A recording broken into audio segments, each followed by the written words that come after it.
सिद्धेश्वर मंदिरासमोरील रस्त्याला वक्फ बोर्डची एनओसी पण निधी नसल्याने रस्त्याचे काम रखडले। डीसीसी बँकेचे अडकले 1104 कोटी 5 वर्षांपासून केवळ चौकशीत सुरू। बेकायदेशीर गुटखा विक्रीसाठी ठेवल्याबद्दल दोघांविरुद्ध सोलापुरात गुन्हा दाखल।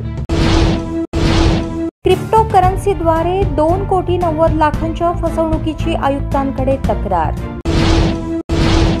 ग्रामदैवत श्री सिद्धरामेश्वर मंदिरातील पंचकट्ट्याची करण्यात आली पूजा। ग्रामीण पोलीस दलात डीवायएसपी कीर्तिका यांची नियुक्ती। कांद्याची आवक वाढल्यामुळे दर 5,000वरून आले निम्म्यावर। अशाच नवनवीन अपडेटसाठी जनता राज्य न्यूज चॅनलला सबस्क्राइब करा, लाईक करा आणि शेअर करायला विसरू नका।